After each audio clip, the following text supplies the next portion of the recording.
to God Present Indonesia YouTube channel.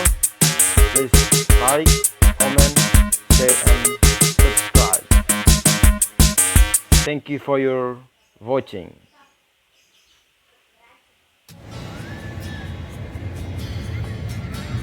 Salam Bapak Ibu, saudara-saudara yang terkasih dalam Kristus. Pada kesempatan ini izinkan saya membawakan materi tentang dunia orang mati. Artinya kalau orang sudah meninggal dunia, rohnya itu kemana?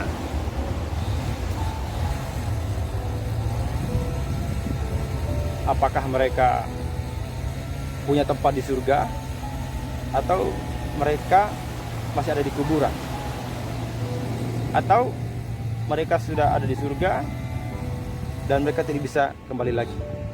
Nah, mari kita lihat faktanya dari bacaan kita yang kita ambil dari Injil Lukas bab 16 ayat 19 sampai dengan 31. Orang kaya dan Lazarus yang miskin. Ada seorang kaya yang selalu berpakaian jubah ungu dan kain halus, dan setiap hari ia bersukaria dalam kemewahan. Dan ada seorang pengemis bernama Lazarus, badannya penuh dengan borok, berbaring dekat pintu rumah orang kaya itu, dan ingin menghilangkan laparnya dengan apa yang jatuh dari meja orang kaya itu.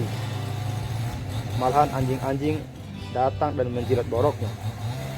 Kemudian matilah orang miskin itu. Lalu dibawa oleh malaikat-malaikat ke pangkuan Abraham. Orang kaya itu juga mati lalu dikubur. Dan sementara ia menderita sengsara di alam maut, ia memandang ke atas, dan dari jauh dilihatnya Abraham dan Lazarus di pangkuannya. Lalu ia berseru katanya, "Bapa Abraham, kasihanilah aku. Suruhlah Lazarus supaya ia mencelupkan ujung jarinya ke dalam air dan menunjukkan ludahku supaya aku sangat kesakitan. Sebab aku sangat kesakitan dalam nyala api ini." Tapi Abraham berkata, "Anak, ingatlah bahwa engkau telah menerima segala yang baik sewaktu hidupmu, sedangkan Lazarus segala yang buruk. Sekarang ia mendapat hiburan dan engkau sangat menderita. Selain daripada itu, di antara kami dan engkau terbentang jurang yang tak terseberangi." Jadi ini, ketika manusia itu mati, ada dua tempat saja yang kita tuju. Satu tempat yang disebut Firdaus, di mana Bapak Abraham dan Lazarus hidup, dan ini jurang yang tak terseberangi. Nah, kenapa dibuat jurang yang tak terseberangi? Supaya mereka yang mau pergi dari situ kepadamu, ataupun mereka yang mau datang dari situ kepada kami, tidak dapat menyeberang.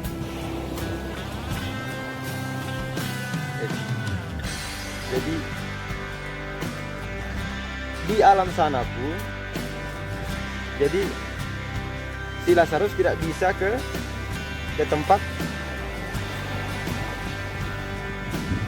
tempatnya si orang kaya tersebut. Nah, kita lihat dulu. Kata orang itu, "Kalau demikian aku minta kepadamu Bapa supaya engkau menyuruh dia ke rumah ayahku, sebab masih ada 5 orang saudaraku, supaya ia memperingati mereka dengan sungguh-sungguh, agar mereka jangan masuk kelak ke dalam tempat penderitaan ini." Kata Abraham, "Ada pada mereka kesaksian Musa dan para nabi, baiklah mereka mendengarkan kesaksian itu." Nah, si orang kaya ini meminta Lazarus supaya datang ke saudaranya yang masih hidup. Nah, apakah diizinkan?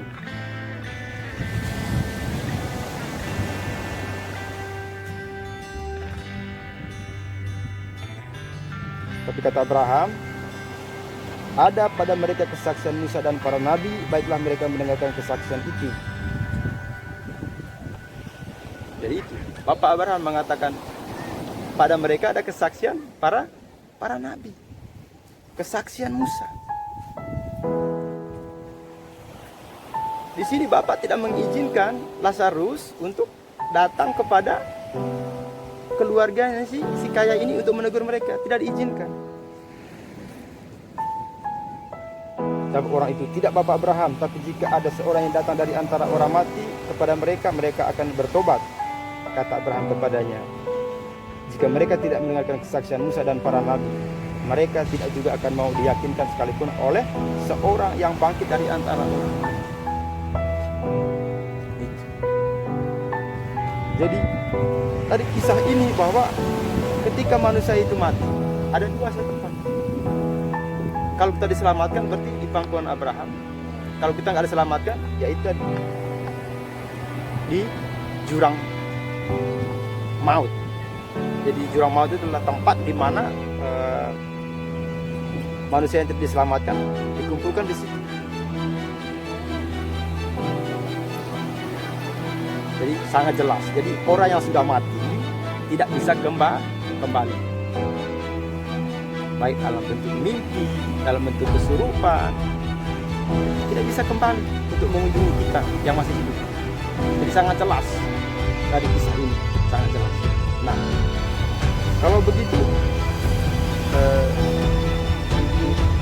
bagaimana dengan manifestasi-manifestasi yang selama ini yang orang kesurupan, terus dalam kesurupan itu tiba-tiba ada suara yang mengaku sebagai kakeknya dan suaranya mirip dengan kakeknya. Nah, itu bagaimana?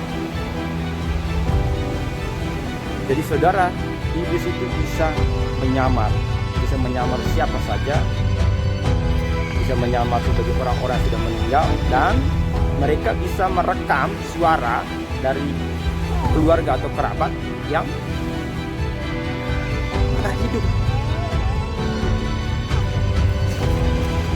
Nah, makanya izinkan saya membaca ringkasan-ringkasan yang saya buat.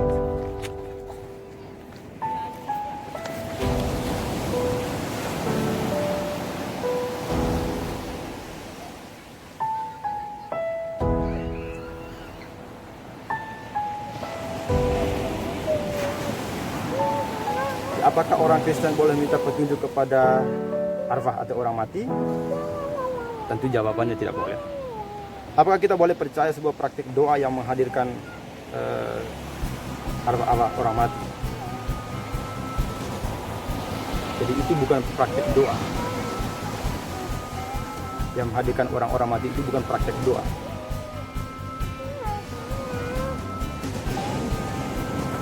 Apakah doa bisa memanggil arwah orang yang sudah meninggal? Nggak bisa, saudara.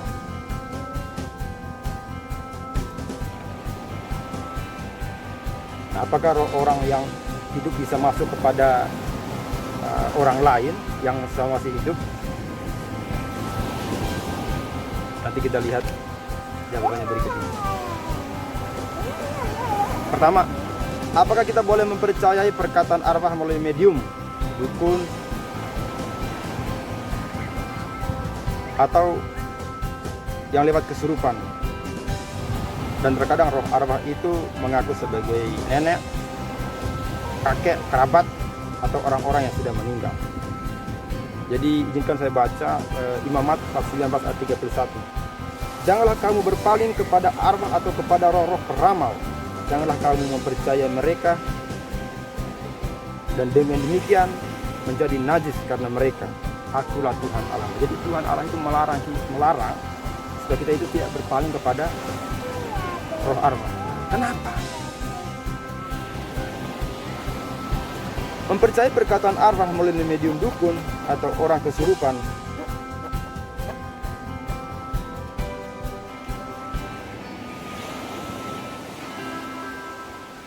atau roh yang menyamar. Jadi arwah orang mati disebut persinan rohani. Jadi begini, kalau kita mempercayai perkataan arwah ya, yang masuk lewat kesurupan atau yang mungkin lewat medium dukun, lewat suatu praktek tertentu, itu disebut persinahan rohani. atau penyembahan berhala.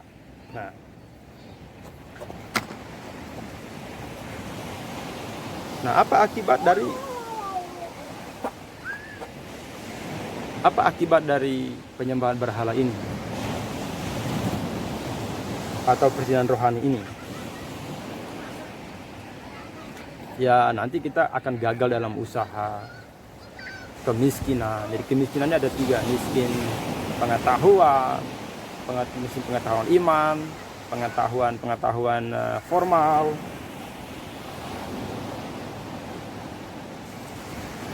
Dan miskin secara keuangan atau ekonomi. Nah, apalagi dampak lainnya kalau kita sering minta petunjuk kepada orang mati. Dampaknya ya selain miskin tadi, ya kita bisa mengalami penyakit yang aneh, kematian yang tidak wajar, penyimpangan seks, poligami, bisa beristri 2 dan lebih, dan bisa punya anak di luar pernikahan hasil perselingkuhan. Suka sekali berzinah. Jadi itu dampaknya, dan itu tidak bisa kita kendalikan. Nah,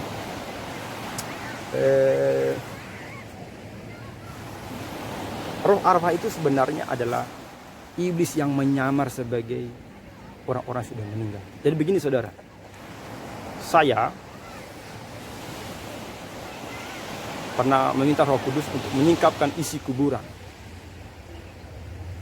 Bisa berdoa waktu itu, Tuhan tolong singkapkan isi kuburan ini. Apa kira-kira isi dari kuburan ini? Apakah orang sudah meninggal itu arwah-arwahnya masih di sini atau enggak? Nah, Tuhan singkapkan bahwa di situ ada banyak ular, berbagai ukuran, berbagai jenis, berbagai warna, dan saling melilit. Banyak sekali saudara, tak terhitung. Nah, apakah arti banyak ular itu? Nah, itu adalah kuasa gelap.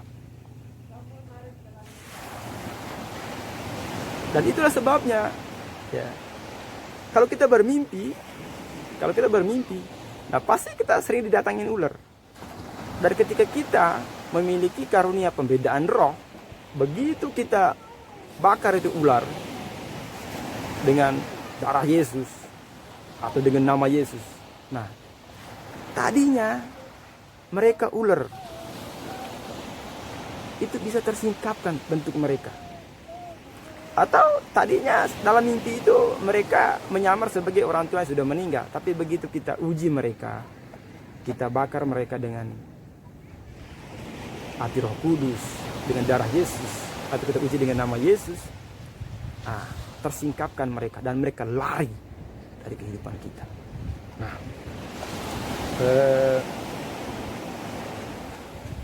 Alkitab juga menyarankan kita untuk apa? Untuk menguji setiap roh supaya kita nggak sesat ya. Jadi izinkan saya baca tentang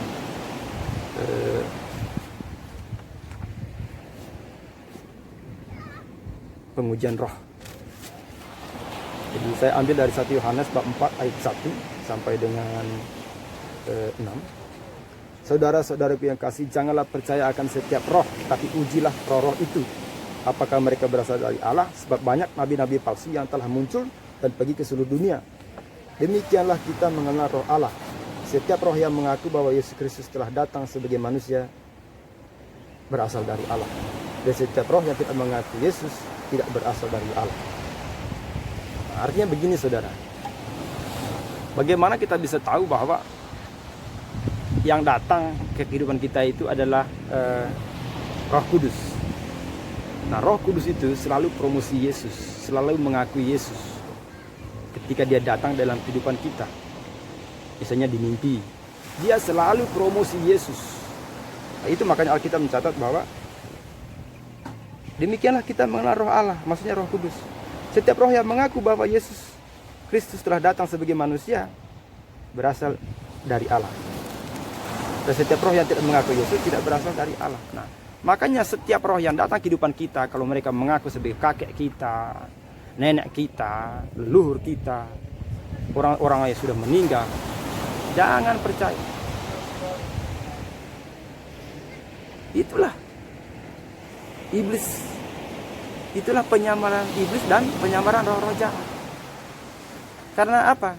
Orang-orang yang sudah meninggal tidak ada di bumi ini. Anda boleh baca ulang tadi di Injil Lukas tadi, bab 16 ayat 19 sampai 31. Itu sangat jelas. Orang-orang kalau sudah meninggal, rohnya tidak ada di dunia ini. Sehingga yang datang menyamar lewat kesurupan selama ini. Nah, itu pekerjaan iblis semua.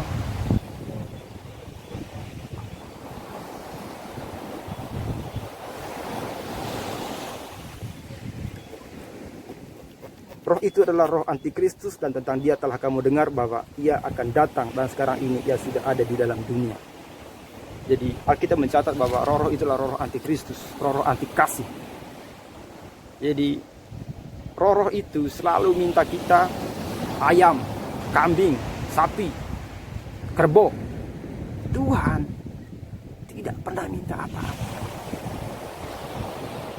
untuk menebus kita dari dosa. Allah memberikan apa?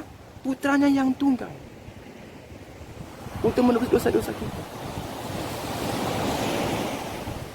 Apapun yang kita sembelih, ayam putih ke, ayam hitam ke, kambing kayak mana ke, kambing mahal, kambing murah, domba sejenis apapun, sapi, kerbau, itu tidak bisa menghapus dosa. Perjanjian baru mengajarkan bahwa hanya darah anak domba saja yang bisa apa? Menghapus dosa kita.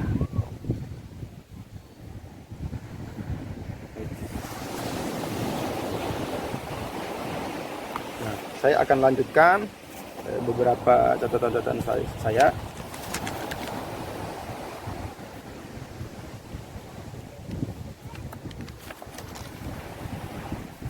Jadi berbicara atau berkomunikasi dengan roh-roh yang kita anggap sebagai kerabat kita atau leluhur kita, itu disebut praktek okultisme.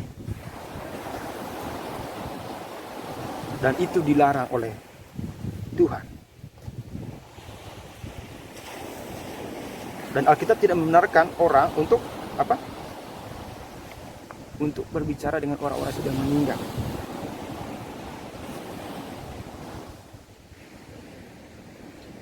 Nah, Yesus semasa hidupnya dia selalu mengusir apa? Mengusir setan dari diri manusia. Jadi ketika roh arwah itu berhasil membohongi manusia, mereka akan menuntut kehidupan orang itu. Nah, Yesus semasa hidupnya dia mengeluarkan roh itu dari manusia. Kenapa dikeluarkan? Karena mereka ini menyebabkan badan kita itu sakit. Menyebabkan kita sering capek. Coba aja kalau kita sering mimpi ketemu orang-orang sudah meninggal, pasti capek. Belum lagi mereka minta ini dan itu bikin kita bingung. Karena untuk melakukan ritual tertentu itu kan biayanya mahal.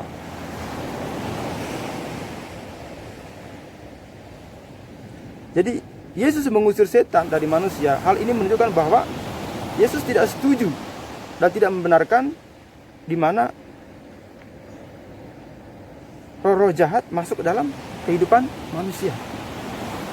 Hanya Roh Kudus yang bisa masuk dan menuntun manusia. Orang Kristen dilarang meminta petunjuk kepada orang mati, bertanya kepada arwah atau roh-roh orang mati. Karena orang yang sudah mati, rohnya tidak bisa berhubungan dengan manusia.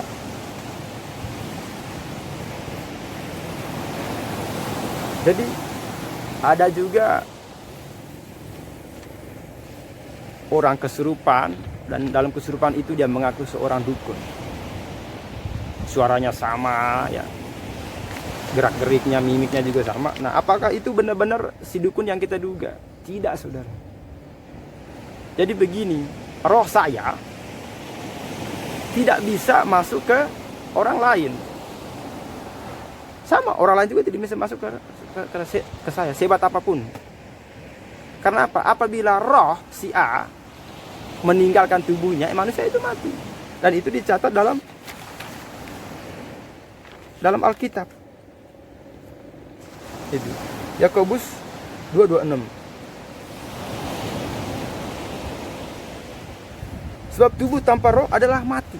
Itu Yakobus bab 2 ayat 26.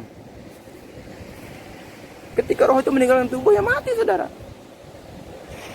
Jadi yang datang dalam bentuk kesurupan itu bukan roh manusia, saudara. Itu iblis yang menyamar. Iblis itu punya kemampuan menyamarnya tinggi. Bisa menyamar siapa saja, sampai siapa aja, dan suaranya bisa dia rekam suara orang itu, gerak-geriknya, mimiknya, bisa. Itu kehebatan dia. Nah, bagaimana kita mengujinya atau mengusir orang-orang kesurupan? Kita harus usir dengan nama Yesus, jangan dengan yang lain, jangan dengan mantra-mantra atau keyakinan-keyakinan kita yang tidak alkitabiah. Jadi kita harus usir dengan nama Yesus, karena hanya Dia saja yang bisa mengusir setan. Itu nama di atas segala nama, Tuhan di atas segala Tuhan. Itu. Selama saya mengusir setan, saya hanya bilang, setan di dalam nama Yesus engkau keluar dari orang ini, setannya keluar. Kalau dia bandel, saya bakar dengan darah Yesus. Itu. Dan kita tidak perlu takut terhadap roh arwah itu. Apapun intimidasinya, ancamannya, tidak pernah takut. Kita bilang kepada mereka, saya anak Tuhan dan saya sudah dimerdekakan oleh Yesus Kristus. Dosa saya telah ditebus gratis, secara cuma-cuma. Kalau iblis, dia selalu minta kita kurang terus di hadapan dia. Dia minta ini, minta itulah, kurang ini, kurang itu. Kita selalu kurang di hadapan dia. Kurang dan kurang dan kurang. Dan kita selalu ada salah dan salah dan salah. Beda dengan Tuhan. Tuhan katakan, kalau Tuhan, dia bilang, dosamu sudah kuampuni. Itu makanya orang kalau masuk dalam hadirat Tuhan dan ada hadirat Roh Kudus, mereka menangis. Kenapa mereka menangis? Disitulah orang itu merasa dimerdekakan, merasakan dosanya diampuni, merasa sakitnya disembuhkan, beban-bebannya diangkat. Itu makanya kita usahakan yang mengikuti kita harus hadirat Tuhan, harus kerajaan Allah yang mengikuti kita. Jangan lagi itu kerajaan-kerajaan kuasa gelap atau kerajaan-kerajaan yang kita anggap sebagai arwah atau leluhur. Enggak perlu. Dan hanya Roh Kudus yang bisa masuk ke dalam roh manusia. Kenapa demikian? Karena roh manusia itu makanannya firman Tuhan. Sehingga Yesus katakan, manusia hidup bukan dari roti saja, tapi hidup dari setiap firman yang keluar dari mulut Allah. Yang kedua, jiwa. Jiwa ini makanya ilmu pengetahuan. Dan ketika pengetahuan ini adalah hasil inspirasi Roh Kudus, maka kita akan bisa mengerjakan hal-hal yang luar biasa dalam kehidupan kita. Tidak bisa bagi orang lain, tapi ketika Roh Kudus menuntun kita pasti bisa. Contoh, saya dulu waktu belajar bahasa Rusia, orang katakan nggak bisa, ini bahasa yang sulit. Itu biayanya mahal, tapi dengan pertolongan Tuhan akhirnya saya juga bisa bahasa Rusia. Itu banyak sekali yang bisa dikerjakan Tuhan di dalam kehidupan kita.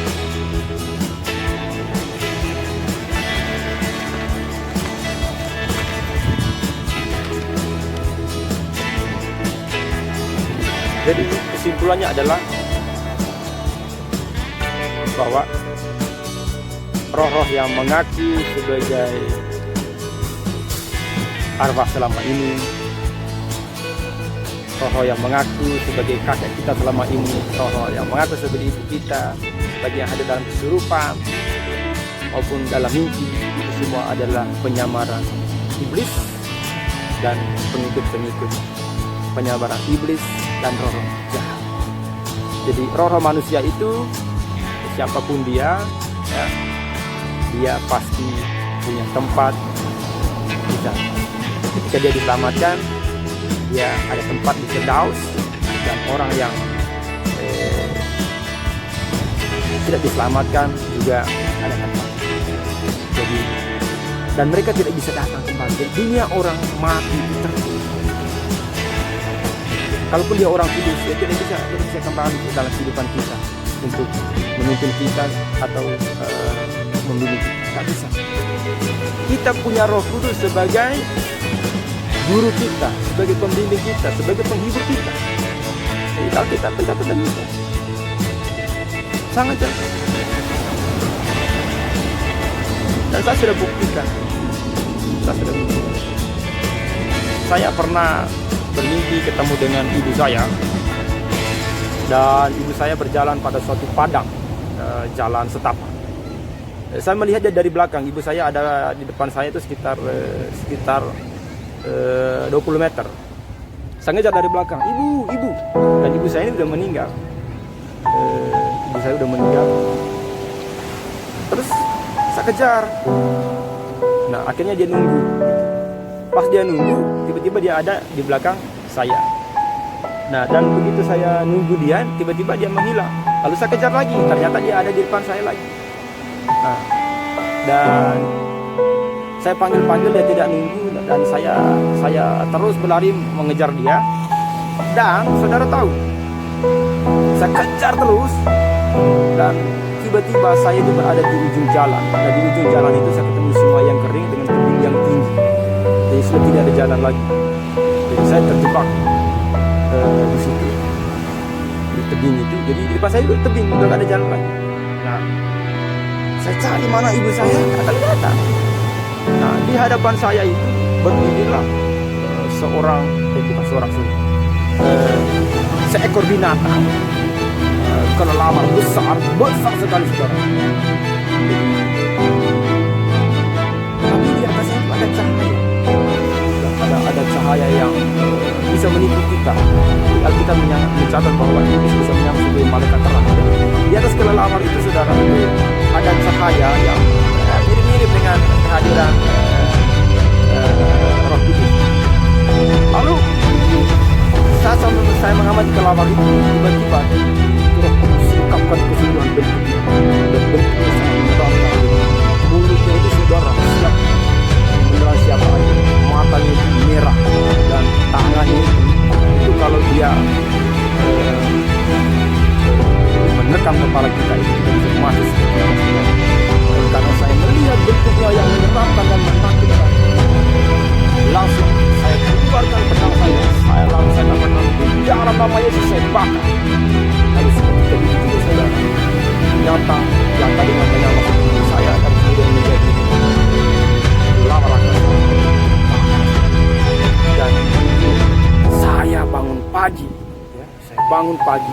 dengan keadaan yang penuh dengan sukacita, karena saya berhasil mengalahkan roh jahat dalam mimpi yang menyamar sebagai ibu saya. Jadi penyamaran kuasa gelap lewat mimpi itu selama ini sudah menipu kita. Ya.